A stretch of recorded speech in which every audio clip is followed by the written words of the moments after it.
Heyrðu, já, ég heiti sem sagt Nanna Ýr og hérna lektor í lífeðlisfræði við HA og mig langar að segja ykkur aðeins frá niðurstöðunum úr rannsóknum okkar Hannesar Petersen sem að nefnist sjóveiki á meðal sjómanna á íslenskum far- og fiskiskipum. Sjóveiki hefur náttúrulega verið þekkt vandamál í aldanna rás og það engin góð meðferð eða svona aðferð sem hefur verið fundin til þess að sporna við sjóveiki. Og það náttúrulega vel þekkt og þekkist náttúrulega vel, sérstaklega í Íslandi, að sjóveikir herja mjög mismikið á fólk. En einkennin hafa náttúrulega bara mikil áhrif á sjómennina bæði á sjó og svo þegar þeir koma til lands líka. Markmið rannsóknarinnar var að kanna algengi einkenna sjóveiki á meðal sjómanna og áhrif starfsins á heilsu tengda þætti. Og við sem sagt buðum öllum þáttakendum sem að tóku þátt í námskeiðum á vegum Slysavarnaskólans á tímabilinu febrúar til júní 2019 að taka þátt í rannsókninni. Og við boðum líka sem sagt alla sjómenn sem að starfa á Eyjafjarðarsvæðinu til að taka þátt. Og það var sem sagt lagður fyrir rafrænn spurningalisti í samstarfi við RHA og þáttaka var bara með ágætum. Og við fengum náttúrulega leyfi frá vísindasiðanefnd og rannsóknin tilkynnti persónuverndar. Við fengum svör frá 262 sjómönnum. Langt flest svör voru reyndar frá sjómönnum. Ég verður að fá með vatn að drekka, ásækið.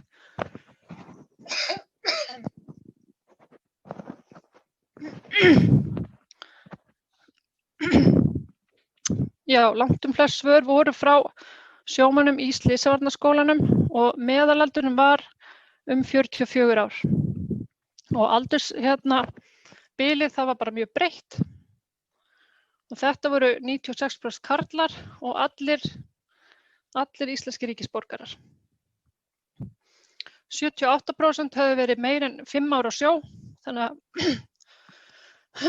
það var töluverð reynsla í úrtakinu. Afsakið mig. Ég vona að Reykjavík hafi ekki verið að spila þarna inni. En það þarf nú eflaust ekkert að kynna fyrir ykkur hugtakið sjóveiki. En sjóveiki, þetta ekki eiginleg veiki, heldur þetta sem sagt viðbrögð heilbrigðs einstaklings við að dvelja í hreyfiríku umhverfi. Fyrirgefðu mig. Einkennin þau eru svimi og vanlíðan og þreyta, höfuðverkur, rop, svitamyndun og bara eins og liggur ég núna. Og við vitum náttúrulega að það eru mjög margir sjómenn sem að verða reglulega sjóveikir en þeir láta það ekki hindra sig við að starfa á sjó og en þetta getur náttúrulega verið verulega hamlandi þegar komið er á land. Og þá er það bara svona sem sjóríða. En sumir sjómenn náttúrulega, þeir segjast aldrei finna fyrir sjóveiki, en svo þeir eru upplýstir öll einkennin. Það finna náttúrulega margir þeir hafa upplifað sjóveiki, en þeir hugsa náttúrulega bara eins og margir að maður sé ekkert sjóveikur fyrir maður hefur gubbað, en það er ekki svo.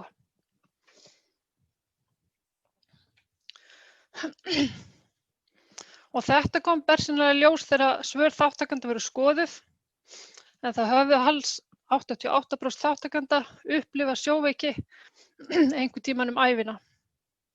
Og þessar niðurstöður eru alveg í takt við rannsóknir hans Hannesar sem var birt árið 2012 og þá voru þetta 80%.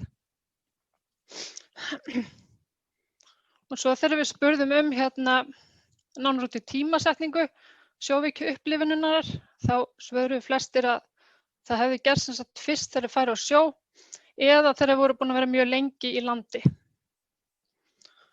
Og það var líka svolítið áhugavert að við sáum að sem sagt aldur skiptir máli hvað þetta varðar upp á einkenni sjóveiki og svona ferðaveiki. En sjómenn sem voru yngri en 50 ára, þeir voru líklegri til að finna fyrir ferðaveiki og svona sjóveiki einkennum. Það er ógleði og svima og svitaköstum og svona einkennum tengdum hreyfingum farartækisins eða skipsins. og þeir voru þá líklegri með þá sem voru eldri en 50. Þegar sjómenn voru spurðir út í það hvort þeir hefðu einhvern tímann upplifað sjóriðu, þá svöruðu 86% því játandi, sem talsvert hærri tala borið saman við rannsóknirnar Hannesar áður, þá voru það í kringum 79%. En maður þekkir líka einkenni sjóriðu, þetta er svona áframhaldandi rugg og hreyfitilfinning þegar maður er komin í land og jafnvægisleysi og þreyta og skapgerðarbreytingar. En þeir sem höfðu upplifað sjóriðu, þeir upplifðu hana flestir eftir langa dvöl í landi eða þá eftir fyrstu sjóferðina. Og það má kannski skjóta hérna inn að það var engin munur á milli aldurshópa.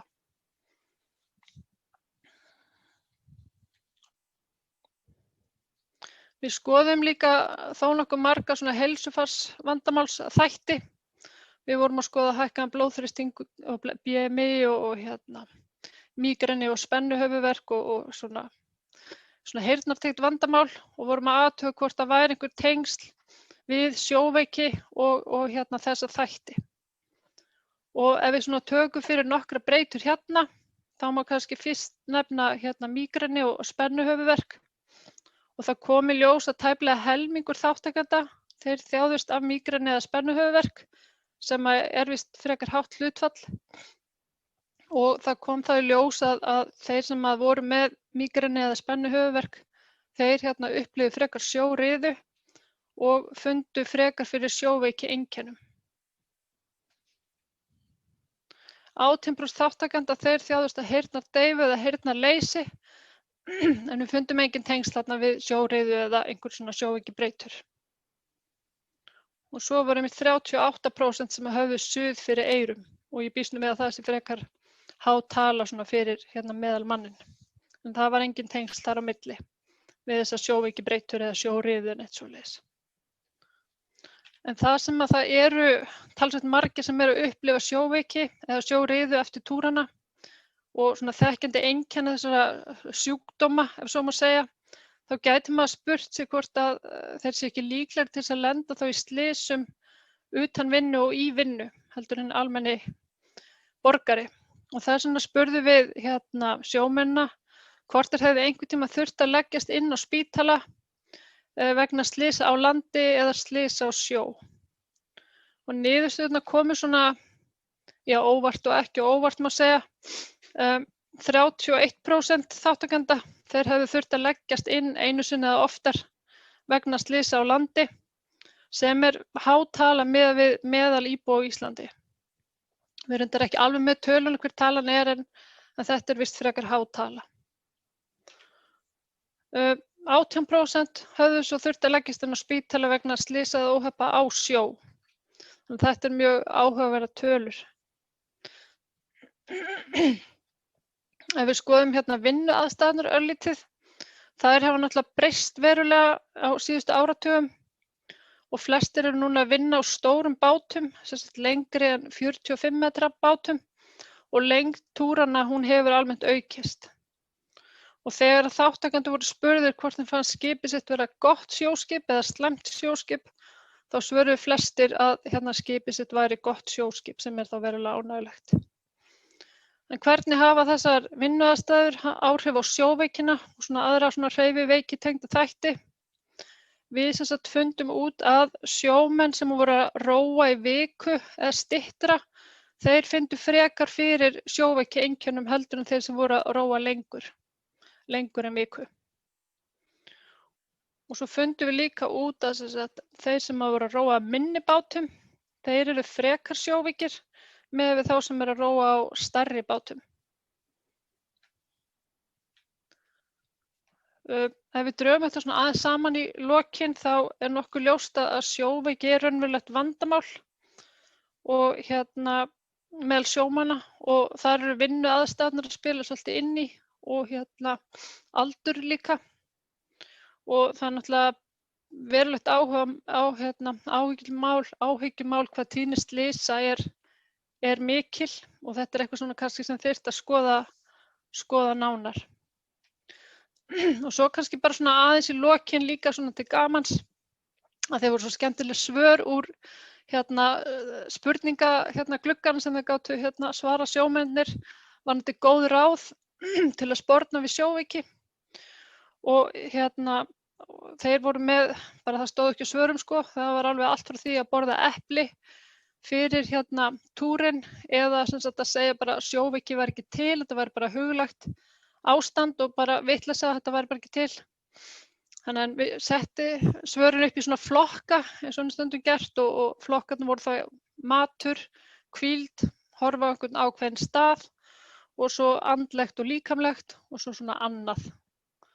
Og nokkur þessara ráða þau eiga stoð í rannsóknum, eins og til dæmis að horfa á sjóndeildarhringinn og róleg og djúp öndun, það líka hjálpar, og minnkun tóbaksnotkunar, þannig að þessi svör voru ekkert algjörlega random. Og við spurðum líka hvort að sjómennirnir notuðu lyf til að sporna við sjóveiki og þá kom í ljós að 22% notuðu lyf gegn sjóveiki. Þannig að það er alveg slatti að þau 22% nota einhver lyf til þess að geta bara unnið vinnuna sína. Þannig að það er nokkuð merkilegt að maður spáir því. Annars bara þakka áheyrnina og þakka Hannesi og Evu Halabi hjá RHA fyrir aðstoðina. Takk fyrir.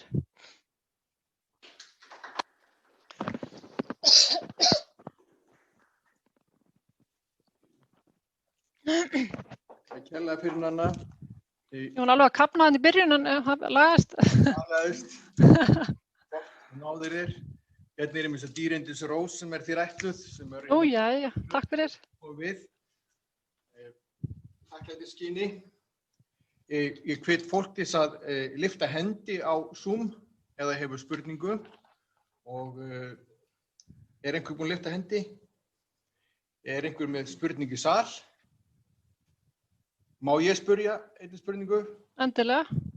Sko, þessi minnibátar eru ofta sjóveiki en það gagnaðist mér alltaf að ég fór fyrst að við vorum þá gátum alltaf þegar við vorum að vinna á færunum þá sáum allt til lands. Það hefur verið nógu duglegur að stíga ölduna allan á fyrst stað. Þessi innilokun sem er með sko þannig minni bátur og stærri bátur það segir kannski ekki alveg að þetta hver er í lokuðum bát og hver er í opnum bát þegar við erum að vinna. Hefur eitthvað það? Já, við skoðum líka hvar á skipinu sjómennir unnu en það virtist ekki skipta neinu máli upp á sjóveikina. Þannig að en það er svolítið merkilegt svona maður fyrir að hugsa með þessa slysatíðni hvað hún er há hjá sjómönnunum.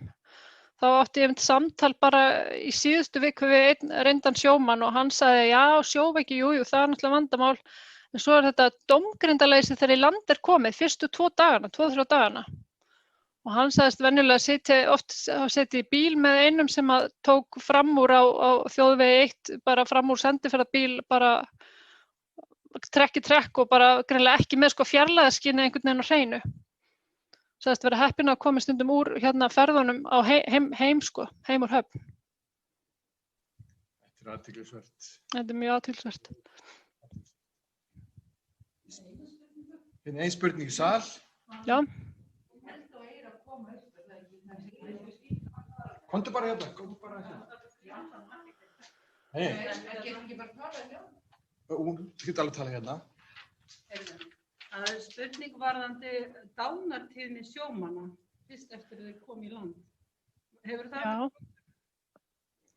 Sko, við erum ekki með neinum gögn hvað þetta varðar en bara svona eftir að hafa skoðað þessar tölur aðeins slysatíðnina þá er ekki ólíklegt að kannski hún sé hærri þarna þessa fyrstu daga, sérstaklega meðan er að aðlagast. Þetta er alveg, það er hægt að fara miklu dýpra og rýna betur í þessi gögn og fara kannski, já, þannig að hægt að útvíkka þetta svolítið vel og var þetta að skoða náttúrulega einhverja sjúkraskrár og eitthvað þannig í framhaldinu, þannig að þetta er náttúrulega mjög áhugaverðar þessar tölur, hvað eru háar, en við erum ekki með neinar dánatíðnina. Hannes hefur komment hérna. Varðandi þessa spurningu að þá er til rannsókn sem Vilhjálmur Rafnsson gerði hvort það séu 20-30 ár síðan og hann sýndi fram á að það er aukin dánatíð meðal sjómanna bæði hvað varðar vinnu þeirra út á sjó og uppákomur á landi umfram það sem ætla má og leiðrétt fyrir öðrum störfum eða sambærilegum. En sannarlega eins og Nanna segir að við skoðum það ekki í okkar rannsókn, sérstaklega. Ég vissi þetta þetta rannsókn. Já. Fleiri spurningar fyrir Nannu? Nú ef ekki, þá þökkum við innilega fyrir Nanna. Já, takk fyrir. Og